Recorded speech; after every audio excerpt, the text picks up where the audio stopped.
Nous sommes sur Google Bard et je dois être totalement transparent avec vous, je ne l'ai pas utilisé du tout sur les 3 derniers mois, mais j'ai vu passer une actualité qui m'a fait bondir de ma chaise et j'ai vraiment envie de faire des tests pour voir ce qu'il en est. Cette information, c'est la suivante, vous la voyez sur Google Actualités, différentes brèves, il y a eu aussi énormément de posts sur LinkedIn et sur Twitter qui ont annoncé que ça y est, Google Bard est passé devant ChatGPT et GPT-4. C'est dû à quoi? C'est dû à un classement des modèles de langage que vous avez sous les yeux où, déjà, première nuance, Google Bard dépasse GPT-4. Oui, pour les anciens modèles, 06.13 et 03.14, mais il ne dépasse pas, a priori selon son classement, les performances de GPT-4 Turbo, qui est le dernier modèle de GPT-4 qui tourne sur ChatGPT. Donc voilà, quand vous voyez passer des informations, il est important de faire des recherches et de voir ce qu'il en est vraiment. Mais le mieux, une fois qu'on a fait un petit peu un état des lieux avec ce genre d'informations, eh bien ça va être tout simplement de tester les choses par nous-mêmes. Et donc, on va comparer ChatGPT versus Google Bard. J'ai prévu quelques tests, des plus simples aux plus complexes, et on va voir quelle solution s'en tire le mieux. Comme ça, à la fin de la vidéo, vous saurez très précisément qui est le meilleur entre Google Bard et ChatGPT. Je vous propose maintenant d'entrer dans le vif du sujet, juste pour toutes les personnes qui n'auraient pas encore utilisé Google Bard. Voici à quoi ça ressemble. L'interface est exactement la même que ChatGPT, le fonctionnement est similaire. Vous avez une barre de messages, vous posez vos questions, Google Bard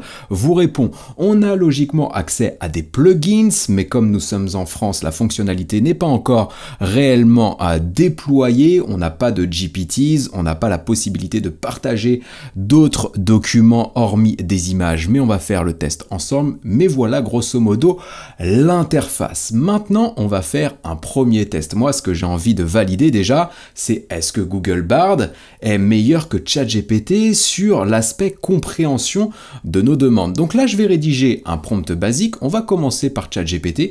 Je vais demander à ChatGPT de rédiger 100 mots, un texte de 100 mots sur les avantages de l'intelligence artificielle pour, on va dire, je prends ce qui me passe par la tête, les coachs sportifs. 100 mots, c'est peut-être un peu léger, je vais même lui demander 300 mots et on va tester ce que ça donne sur ChatGPT et ensuite sur Google Bard. Alors vous le savez, si vous suivez la chaîne, je suis très généreux, donc on est passé de 100 mots au départ à 700 mots maintenant. J'ai vraiment envie de voir ce que ça donne. Donc là, ChatGPT est en train de s'exécuter. A priori, il a bien compris ma demande, même si elle n'est pas optimisée. Là, j'ai rédigé un prompt très basique. Je ne suis pas les bonnes pratiques du prompt engineering comme je peux vous les présenter régulièrement sur la chaîne. J'ai notamment fait un tuto complet qui s'affiche à l'écran et qui sera en lien dans la description, mais ça va suffire pour l'exemple. Donc ce qu'on va faire, c'est qu'on va attendre d'avoir la réponse de ChatGPT et derrière, je vais copier-coller le texte sur ce compteur de mots pour voir vraiment si déjà on atteint les 700 mots et ensuite on pourra analyser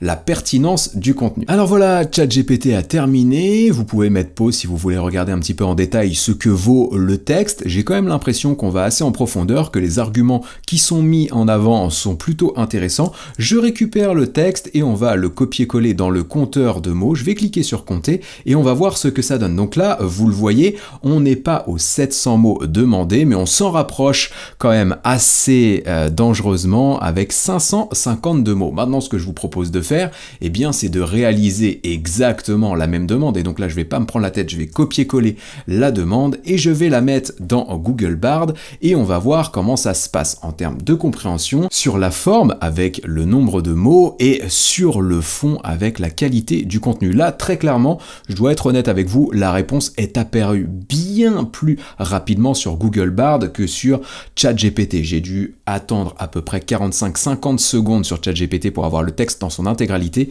Il m'aura fallu simplement 10 secondes sur Google Bard. Donc là, c'est vrai que je suis vachement surpris de ça. Ce qui est bien quand même avec Google Bard, c'est qu'on a la possibilité en fait en cliquant sur afficher d'autres suggestions, eh bien de retrouver d'autres textes juste ici. Donc en fait, lui, il rédige vraiment 3 réponses du coup de manière bien plus rapide que ChatGPT. Donc ça, c'est intéressant. intéressant. Ce qu'on va faire juste ici, eh bien, c'est que je vais récupérer le texte et que je vais le copier-coller dans le compteur de mots pour voir s'il se débrouille mieux que ChatGPT. On y va, je vais relancer du coup l'URL ici pour avoir une fenêtre vide. Je copie-colle le texte de Google Bard, je clique sur compter et donc là vous le voyez, on est plus proche des 700 mots que pour GPT-4 tout à l'heure. Donc en termes de compréhension sur la forme, on est mieux que sur ChatGPT, premier point assez surprenant. En termes de rapidité de réponse, on est aussi bien meilleur que sur ChatGPT, mais là il faudrait faire des tests avec GPT 3.5, plus qu'aujourd'hui sur Google Bard, c'est plutôt Gemini Pro qui tourne, qui est plutôt l'équivalent d'un point de vue paramétrage, nombre de paramètres, et donc taille du modèle de langage, l'équivalent de GPT 3.5. Donc c'est assez logique finalement qu'il tourne plus vite que GPT-4 qui a beaucoup plus de paramètres dans son système, j'allais dire. Mais bon, voilà pour les options. Et donc derrière, si on regarde un petit peu ce qui est présenté ici, amélioration des performances, une approche plus personnalisée, un meilleur suivi des clients, etc., etc., j'ai quand même l'impression que sur la forme, ça se vaut, voire même là, j'ai presque envie de donner un avantage à Google Bard. C'est vrai, puisque la réponse, elle est plus visuelle. On a une liste à puces à la fin que j'aime bien, voilà, des exemples concrets d'applications de l'IA dans le coaching sportif, ce qu'on n'a pas vraiment eu ici. Là, ChatGPT, il s'est vraiment contenté finalement de me donner la réponse à ma question. Je lui ai demandé de rédiger un texte de 700 mots sur les avantages de l'IA pour le coach sportif. Il m'a présenté les avantages de l'IA et il s'est arrêté basiquement, j'allais dire. Là, Google Bard, je trouve qu'il va plus loin et du coup, il nous donne des exemples d'applications juste ici. Donc pour l'instant, je vais donner le point à Google Bard. On va être vraiment le plus objectif possible avec ce test de l'intelligence artificielle. Et donc, je vous propose de passer au test suivant. Et donc là, ce que j'ai envie de voir, vous le voyez ici sur Google Bard, on a la possibilité de partager des images. Donc là, j'ai envie de voir si Google Bard comprend aussi bien que ChatGPT les images et s'il est capable du coup de réaliser des actions sur ces images. Et donc là on va taper fort dès le départ. Je vais récupérer le visuel que vous avez juste ici avec des allumettes 5 plus 7 égale 2. Donc on doit bouger une allumette pour essayer de résoudre l'énigme. Est-ce que ChatGPT est capable de le faire? On va vérifier ça, j'en suis pas du tout convaincu. Et que peut faire aussi Google Bard sur ce visuel? Eh bien, on va le découvrir ensemble. Donc là, voilà, j'ai partagé mon image avec ChatGPT 4. J'ai volontairement fait une demande très basique, très vague, pour voir vraiment ChatGPT quel niveau de compréhension il peut avoir sur cette image et voir s'il est vraiment capable par lui-même, sans que je le guide, de résoudre cette énigme. Donc là, il commence sa réponse. Donc il nous dit que pour résoudre cette énigme, il va falloir déplacer un seul bâtonnet. Donc jusque-là, il a bien compris le thème. L'image montre l'équation 5 plus 5 plus 5 égale 550. Donc là, on est clairement loin de ce qu'on a sur l'image. Et donc derrière, il va à réfléchir, mais finalement, sa réflexion a peu de sens puisque le postulat de départ, l'équation, n'est pas bien interprété. J'ai quand même jeté un œil et donc là, il dit en déplaçant un bâtonnet du premier plus, donc même si on prenait le 5 plus 5 plus 5, donc on enlevait un bâtonnet du premier plus pour le transformer en égal, l'équation deviendrait 5 plus 545 égale 550. Je suis peut-être passé à côté de quelque chose, le calcul est bon, mais je vois pas comment en modifiant le plus en égal, on arrive à cette équation. Donc là, ChatGPT complètement à côté de la plaque, mais on va voir comment se débrouille Google Bard. Donc là, c'est pareil, je vais prendre la même demande, je vais lui partager l'image et on se retrouve pour le résultat. Voilà, j'ai fait ma demande, je partage l'image, je vous la lance en live pour que vous puissiez vous rendre compte de la vitesse quand même de réponse de Google Bard par rapport au prompt que je peux lui partager. Donc là, pour le coup, il est plus en train de mouliner que tout à l'heure. Et donc là, il nous dit non, je ne peux pas résoudre cette énigme. Donc là, il est très honnête avec nous par rapport à ChatGPT, et il remarque bien que l'énigme, l'équation, c'est 5 plus 7 égale 2. Donc il nous dit que c'est une contradiction et qu'il est impossible de résoudre une contradiction même en bougeant un seul bâtonnet. Donc voilà, donc lui il s'arrête là, mais là encore en termes de compréhension, on a l'impression que Google Bard a mieux compris cette image que ChatGPT, mais je reste quand même un peu sur ma faim sur cet exemple qui était peut-être trop compliqué pour ces deux outils d'intelligence artificielle, donc j'avais pas prévu de faire ça, mais j'ai envie de faire faire un deuxième test avec une autre image pour voir vraiment comment ça se passe, peut-être avec un truc un petit peu plus simple. Alors pour ce deuxième test avec une image peut-être un peu plus simple, j'ai récupéré ce visuel sur internet qui présente une méthode pour prendre des notes en réunion et je vais lui dire justement je sors de réunion, je viens de prendre ces notes, donc j'ai pris un visuel un peu compliqué quand même pour qu'on puisse voir un peu l'étendue des performances des deux outils. Peux-tu me faire un résumé des notes que j'ai prises sous cette forme et me lister les points clés à retenir? Alors regardons du coup ce qu'en sort ChatGPT. Donc là il comprend bien qu'en haut à gauche de l'image il y a la mention tout le monde peut le faire. C'est vrai que ce qui est présenté ici en anglais. D'ailleurs je note qu'il me répond directement en français, on verra si c'est le cas de Google Bard. Donc il présente les avantages de la solution, il revient aussi sur le côté un peu développement personnel de cette prise de notes, il parle voilà des éléments visuels, qu'il y a des flèches, qu'il y a des certaines typographies, etc. Des recommandations, le site web même qui est présenté en bas de l'image. Donc là pour le coup il a bien compris ce qui était présenté dans le visuel, donc niveau compréhension c'est nickel, niveau réponse par ChatGPT c'est nickel, c'est en français, c'est exactement ce que je lui ai demandé. Donc maintenant on va faire la même chose avec Google Bard. Donc là tout simplement je vais prendre la demande, je vais la partager dans une nouvelle discussion Google Bard, je vais lui mettre l'image voilà juste ici que je vais glisser depuis mon ordinateur et puis on va envoyer la demande et on va voir ce que ça dit ici, dans quelle vitesse peut-être de réponse. Donc là ça mouline aussi plutôt pas mal par rapport à ce que j'ai pu avoir au tout premier essai finalement sur Google Bard. La réponse est quand même fluide. Donc les avantages du sketchnoting, participant tout le monde, pas besoin d'outils sophistiqués. Donc là il reprend effectivement les deux informations qui sont en haut de l'image, donc c'est très bien. Les points clés à retenir, c'est une méthode de prise de notes, c'est accessible à tous, elle utilise des formes, symboles, etc. C'est exactement ce que nous présentait ChatGPT, commencer par des formes simples comme des cercles, des carrés, des triangles. Il répond en français d'ailleurs, c'est très bien aussi au niveau de la compréhension. Il n'a pas identifié le lien vers le site internet en bas de l'image, la source, mais là c'est finalement peu important. Voilà, il y a peut-être des détails supplémentaires sur ChatGPT, mais là je dirais que c'est assez équivalent. Donc pour le moment, la première réponse, Google Bard était devant ChatGPT. Deuxième réponse, c'est plutôt ex aequo. On va donc devoir passer à l'étape supérieure et on va commencer à utiliser du coup des prompts avancés ou des fonctionnalités avancées. Et donc pour ça, maintenant ce que j'ai envie de faire, c'est voir comment Google Bard, par rapport à ChatGPT, se débrouille pour consulter et analyser des contenus qu'on pourrait récupérer sur Internet. Et pour ça, eh bien, on va utiliser ma formation automatisée ChatGPT, dont le prix promotionnel de 99 € au lieu de 399 € est disponible jusqu'à dimanche uniquement. Donc ne tardez pas, si vous n'êtes pas encore client de la formation, dedans vous avez vraiment toutes les clés pour pouvoir profiter des nouvelles fonctionnalités de ChatGPT et du potentiel de cet outil d'intelligence artificielle et surtout l'automatiser pour qu'il travaille pour vous pendant que vous faites autre chose. Donc voilà, il y a 7 heures de contenu exclusif, c'est vraiment du contenu différent que celui que je peux vous proposer sur YouTube. Voilà, vous allez voir la page, il y a le lien dans la description, vous allez avoir les bénéfices clients, des avis clients, vous allez avoir une FAQ si vous avez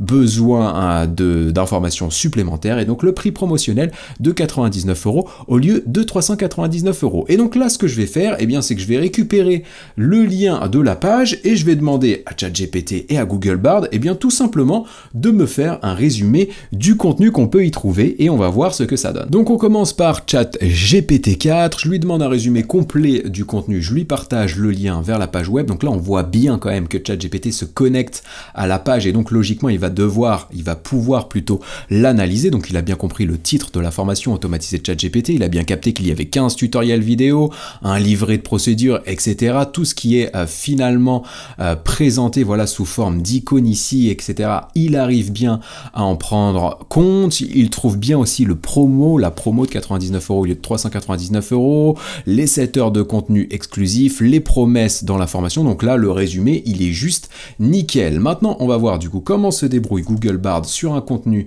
hébergé sur Internet. Finalement, vu qu'il y a Google derrière, on pourrait penser que le résultat serait nickel. Donc on va pouvoir découvrir tout ça. Et donc là, on regarde, donc ça mouline. Peut-être que justement Google Bard est en train de se connecter à la page. Ça, on n'en a pas du coup trop d'informations sur le sujet. Donc là, il remarque bien aussi que la formation s'appelle Automatiser ChatGPT, que c'est moi qui est derrière tout ça. Il dit qu'il y a 6 modules. Donc là, il part un petit peu en vrille, donc on est très loin de la vérité. Il présente un programme juste ici, c'est pas exactement le programme de la formation, vous pourrez aller voir avec le lien qui est dans la description. À la fin de la formation, donc là il est en train de présenter des bénéfices que j'évoque plus ou moins, mais c'est pas vraiment ceux que je mets forcément en avant. Il parle pas du prix, il parle pas de la promotion, il prend des avis clients ici, alors Clémentine, Thomas, etc. Anne, ce ne sont clairement pas les avis clients qui sont présentés sur la page, je ne crois pas, donc voilà, il n'y a pas de Clémentine, il n'y a pas d'Anne, donc là il est en train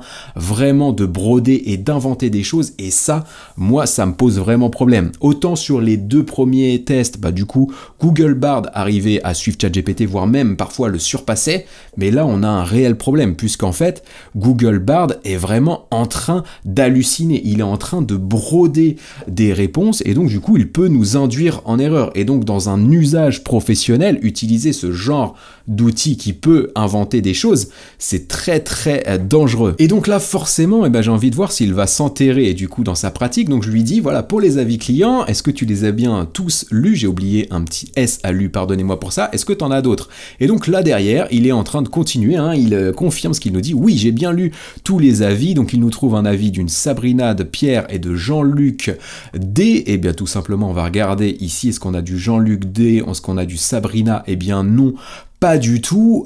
Donc là, bah voilà, il est vraiment en train d'halluciner, et ça, je trouve ça vraiment en dangereux, voilà, pour un usage professionnel au quotidien, ça me paraît quand même très limite. Maintenant qu'on a vu un petit peu ça sur des demandes un petit peu basiques, avec des prompts très simples, j'ai envie vraiment maintenant de voir ce qu'il y a sous le capot de ces 2 machines, et pour ça, on va commencer à partager des prompts avancés. Le premier prompt que j'ai envie de tester, c'est une star sur la chaîne. Si vous suivez régulièrement la chaîne, vous connaissez Promptor, que je vous avais partagé dans la vidéo qui est juste ici et qui sera en lien dans la description. Vous êtes nombreux à l'utiliser au quotidien, ce Promptor. Et Promptor, là où il est intéressant, eh bien en fait, c'est qu'il va vous permettre de travailler quasiment automatiquement des prompts de qualité. Donc en fait, vous allez demander à ChatGPT ou à Google Bard de rédiger un prompt optimal pour vous selon différentes étapes. Et donc c'est ça qui va être intéressant. On va pouvoir voir de cette manière-là le niveau de compréhension et aussi le niveau de profondeur dans le traitement des tâches des 2 outils. Donc ce que je vais faire, c'est que je vais copier-coller Promptor d'abord dans ChatGPT. Là, je me fais pas de soucis puisque je l'utilise assez régulièrement. Donc logiquement, il va bien comprendre ce que je lui demande. Donc là, je reviens pas sur le prompt, vous avez la vidéo pour le voir en détail. Mais grosso modo, comment ça va se passer, c'est qu'en fait, je vais lui donner un sujet, il va rédiger en partie 1 un brouillon de prompt, derrière en partie 2 il va le critiquer en me donnant une note de 0 à 5 étoiles et les points qui pourraient être améliorés, derrière il va me poser des questions pour améliorer ce prompt et il pourra du coup l'améliorer lui-même derrière. Donc là on va faire un test, j'aimerais bien un prompt pour créer un programme sportif pour la semaine prochaine par exemple. Donc voilà, je lui demande de manière très basique et donc là voilà, il commence, partie 1, il va rédiger le prompt, un brouillon de prompt. Donc voilà, cher ChatGPT, en tant que coach personnel expérimenté, j'aimerais que tu élabores un programme sportif, etc.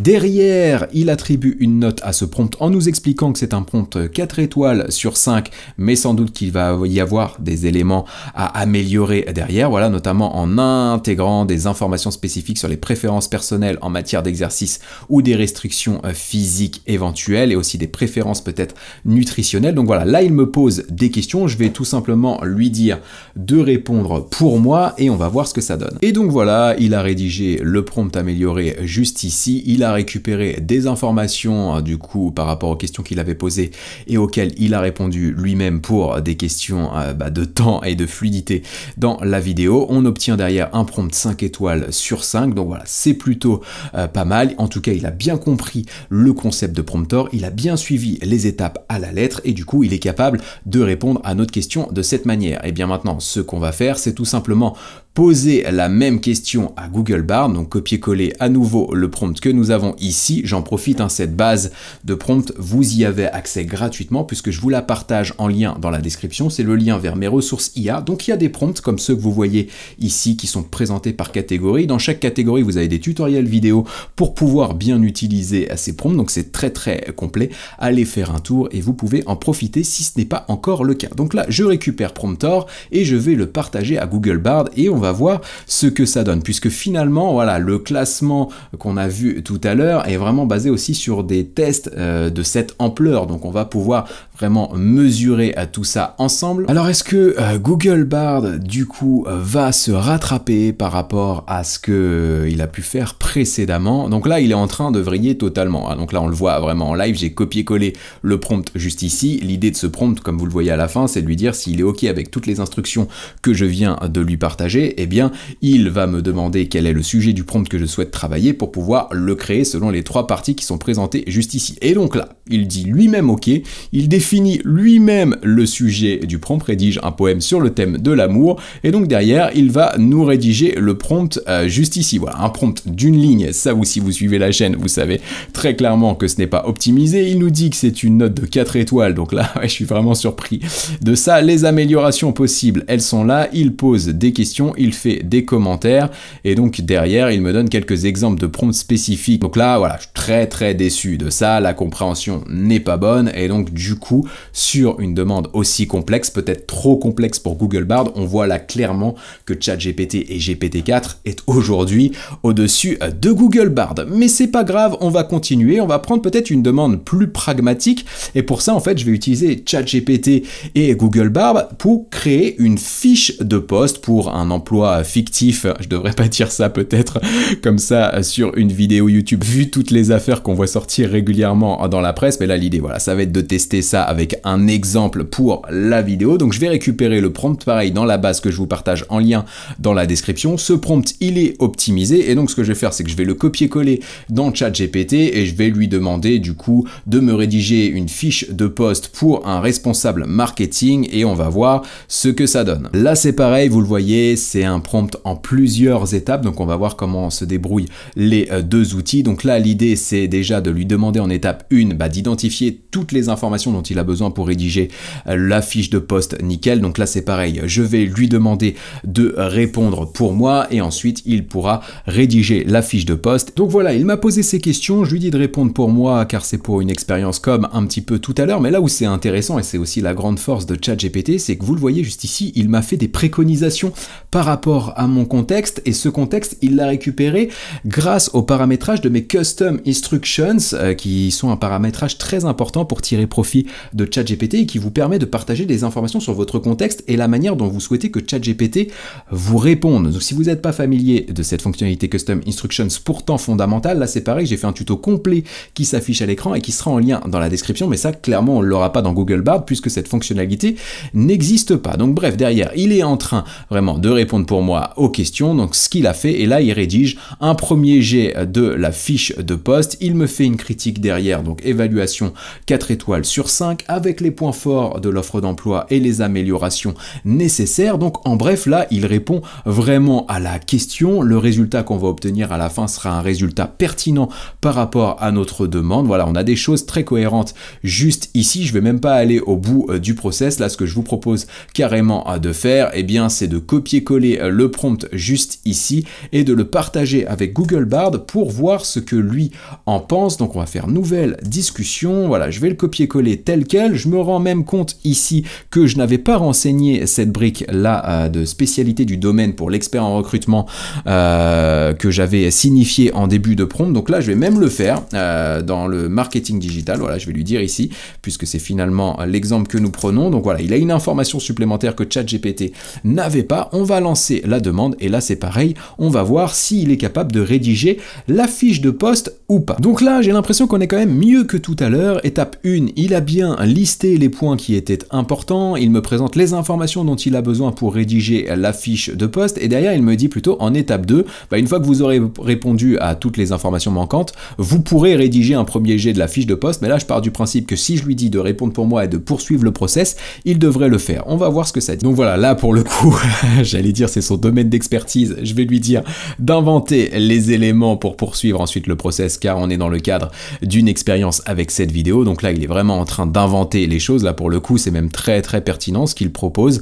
On a vraiment des objectifs qui sont pertinents par rapport à ma demande. On a des compétences qui sont très pertinentes par rapport au poste de responsable marketing B2B qui est concerné. Donc là, derrière, il est en train de rédiger la fiche de poste. On est vraiment dans le même niveau que ce que nous proposait tout à l'heure ChatGPT. Il nous met une note de 4 étoiles sur 5 en nous expliquant comment on pourrait améliorer la fiche de poste. Donc il nous donne des éléments. Là, on pourrait suivre. Pour le coup, là, il répond vraiment à la question et on est là aussi dans un niveau de qualité, de résultat qui est comparable entre Google Bard et ChatGPT. Et c'est clair que là aussi, je suis assez surpris. Je vous propose donc de faire un dernier test pour voir un petit peu ce que valent les deux outils et ensuite je vous donnerai mon avis final sur la solution et vous pourrez me partager le vôtre en commentaire. Ce que je souhaite faire ici, eh bien, c'est utiliser un autre prompt et pour ça, je vais me servir d'un message là que j'ai reçu il y a quelques minutes à peine, c'était ce midi, d'une personne, c'est assez marrant, qui s'est mis à prospecter toutes les personnes qui avaient liké une des publications que j'avais partagées sur LinkedIn autour justement de ma formation automatisée ChatGPT et qui souhaite, entre guillemets, me piquer mes clients et mes clients potentiels en proposant sa solution d'intelligence artificielle juste ici. Donc c'est intéressant. On a un email pour moi qui n'est pas assez optimisé pour le copywriting, pas suffisamment bien rédigé pour obtenir des résultats performants. Donc ce qu'on va faire juste ici, c'est que je vais récupérer l'email et que je vais utiliser un autre prompt que je vous partage dans ma base de ressources IA gratuite qui est dans la description, voilà, juste ici, qui permet d'optimiser des textes qu'on a rédigés, de les optimiser selon les bonnes pratiques du copywriting pour obtenir de meilleurs résultats en termes d'engagement et de conversion. Donc là, ce que je vais faire, c'est que je vais copier-coller dans ChatGPT, voilà, juste là. Donc là, logiquement, il va me dire oui, c'est OK et il va me demander de lui partager du coup le contenu que je souhaite améliorer. Donc là, je vais prendre tout simplement le message de Léa qui est juste là et je vais le copier-coller. Et donc, à partir de là, logiquement, ce qu'il va faire, c'est qu'il va me dresser un tableau avec toutes les améliorations qu'on pourrait apporter à ce texte pour qu'il soit meilleur, pour m'inciter du coup à prendre rendez-vous ou à tester la solution de Léa. Donc là, ChatGPT, et je ne suis pas surpris puisque ces prompts, je les ai aussi créés pour cet outil, donc voilà, ils fonctionnent et je les utilise régulièrement, mais vous le voyez, donc comment ça marche. On a des numéros de réponse, il nous explique les améliorations qu'on pourrait apporter dans la deuxième colonne et les bénéfices de chacune des améliorations dans la troisième colonne. Donc on voit par exemple dans les améliorations, par exemple le 6, voilà, qu'on pourrait utiliser un ton plus dynamique et motivant, donc je vais utiliser ça, et peut-être derrière, ouais, quelque chose qui aurait été pas mal, voilà, expliquer brièvement un avantage unique de la solution. Donc là, je vais tout simplement dire à ChatGPT que je veux l'amélioration numéro 3 et la 6. Et donc derrière, en fait, il va comprendre quelles améliorations je souhaite apporter au texte et il va le modifier du coup en conséquence. Et vous allez voir, le résultat, c'est plutôt intéressant. Donc il reprend, voilà, bonjour Ludovic. Derrière, il va reprendre l'angle de Léa juste derrière. Ça aurait été une bonne idée si elle m'avait pas prospecté directement moi, puisque je suis l'auteur du post. C'est ça qui peut un petit peu poser problème. Et là, du coup, on a un texte, voilà, qui est vraiment intéressant, puisqu'en fait, il va revenir sur les bénéfices aussi de la solution, l'expérience de la solution. Il va donner envie aussi de passer à l'action juste ici avec la partie imaginer des articles, balises et optimisation qui propulsent votre contenu au sommet des résultats de recherche. Bref, là, pour le coup, le résultat, il est vraiment nickel. On pourrait prendre ce texte et Léa, si tu regardes la vidéo, je t'encourage à utiliser mon prompt et à améliorer ton message privé sur LinkedIn. Comme ça, tu auras peut-être plus de chances encore de me piquer mes clients. Voilà, c'est juste un clin d'œil, hein, il n'y a aucune animosité derrière ça, ça me fait rire et c'est même des choses que je fais en formation parfois pour présenter tout ce qu'il est possible de faire en termes de prospection LinkedIn. Donc voilà, c'est le jeu. Bref, revenons un petit peu à notre sujet. Donc là, ce que je vais faire, je vais récupérer le prompt, je vais le partager à Google Bard. Google Bard va devoir faire quand même très fort puisque là, la réponse de ChatGPT est plutôt intéressante. Donc on va cliquer sur envoyer. Donc là, pareil, logiquement, il devrait me dire bon moi je suis OK avec ce que tu demandes, voilà, OK, je suis prêt à t'aider à optimiser tes textes. Et donc tout simplement derrière, je vais récupérer le message de Léa juste ici, je vais le copier-coller, voilà, dans Bard, juste là, je vais lancer la réponse et on va voir ce que ça donne. Est-ce que je vais avoir déjà un format tableau? Ça serait intéressant. Alors que là, on voit du coup qu'il est un petit peu perdu puisqu'il me dit, voilà, j'ai pas assez d'informations sur cette personne pour vous aider avec cette requête. Puis-je vous aider d'une autre façon avec cette requête. Donc là, en fait, il n'arrive pas à comprendre ce que je lui demande. Il n'a pas réussi, voilà, à capter ce que je lui demande. Je vais quand même cliquer sur générer une nouvelle suggestion pour voir s'il arrive vraiment à la comprendre, peut-être lors de cette deuxième tentative. Donc non, il n'y arrive vraiment pas. Ce qui est intéressant, c'est qu'aussi, il ne me propose pas les 3 réponses différentes juste ici. Donc voilà, ça va poser problème. Donc là, on n'a pas du tout la réponse à notre question. Donc finalement, si on résume, au tout début, voilà, sur des requêtes très basiques, Google Bard était plus rapide et était au moins aussi efficace que ChatGPT, mais dès qu'on a commencé à l'utiliser avec des fonctionnalités avancées et dans un cadre plus professionnel, là, on a pu se rendre compte qu'il commençait à halluciner des réponses et qu'il avait des problématiques de compréhension et des problématiques aussi de solution à des demandes qu'on peut lui proposer. Donc voilà, moi, comme ça, quand je vois le tableau, je me dis non, Google Bard aujourd'hui n'est pas meilleur que GPT-4 et je me dis que c'est assez difficile selon moi, mais vous me direz ce que vous en pensez en commentaire, de l'utiliser dans un quotidien professionnel. Néanmoins, je pense que c'est très encourageant. Pourquoi? Parce que très prochainement, on en avait parlé sur la chaîne dans la vidéo qui s'affiche à l'écran et qui sera en lien dans la description, et bien Google va sortir un modèle avancé de Gemini qui est derrière Google Bard. Donc là, en fait, ce qu'on a utilisé, c'est le Gemini Pro et selon moi, c'est plutôt un équivalent à GPT 3.5, donc la version gratuite de ChatGPT. Et donc, si on regarde, voilà un petit peu les choses qui sont proposées juste ici, des tableaux comparatifs de performance, Gemini Ultra sera le concurrent à GPT-4. Donc, ce sera une version supérieure du Google Bard que nous venons de tester ici. Donc, ça va être forcément à suivre. Pourquoi? Parce que Google Bard a plein d'avantages à faire valoir, notamment la possibilité, vous le voyez peut-être, vous le savez peut-être pas, mais vous avez la possibilité de partager, d'exporter les réponses dans les Google Docs, de les exporter directement dans vos emails. Vous avez la possibilité de faire des recherches sur Google en plus des réponses que vous apporte Google Bard. Donc voilà, il y a plein de fonctionnalités comme ça. L'IA va être intégrée à tous les outils Google, donc forcément en termes d'adoption et en termes de côté pratique au quotidien, ça va être très intéressant. Donc c'est à suivre, mais selon moi aujourd'hui, Google Bard n'est pas à la hauteur de ChatGPT et selon moi, ce qu'on a pu voir aussi dans ces tests, c'est qu'en fait, vu qu'il invente des réponses, là on se retrouve quand même peut-être dans une posture dangereuse si on l'utilisait pour créer des contenus ou dans un usage vraiment professionnel. Voilà, vous me direz ce que vous en pensez en commentaire. J'espère que cette vidéo improvisée, spontanée, vous aura plu. Ça faisait longtemps que je n'avais pas utilisé Google Bard. Je voulais voir un petit peu si ça avait évolué. Selon moi, ça n'a pas progressé depuis novembre-décembre, mais c'est assez logique. Comme je le disais précédemment, on attend plutôt Google Ultra pour voir ce que ça donne. Mais toujours, voilà, quand vous voyez passer des informations, que ce soit voilà, dans la presse, que ce soit sur les réseaux sociaux, les trucs sensationnels de type Google Bard a dépassé GPT-4 et c'est valable pour n'importe quelle solution, eh bien voilà, prenez le temps de rechercher, prenez le temps de tester parce que derrière, il y a souvent d'autres choses à prendre en considération. Voilà, c'était Ludo, on en a fini pour aujourd'hui. Je vous retrouve très bientôt pour une nouvelle vidéo dans laquelle je vous partagerai des astuces, des tutos, des démos, des actus, des outils. On fera d'autres comparatifs aussi pour que vous puissiez vraiment choisir le bon outil aussi en fonction de vos besoins, de vos attentes et de vos objectifs. Donc tout ça, ça arrive prochainement sur la chaîne. Abonnez-vous pour ne pas manquer ces vidéos. Et donc on se retrouve très vite puisque là j'ai un rythme de publication de croisière. Donc je reviens très bientôt avec de nouvelles choses. Allez, ciao!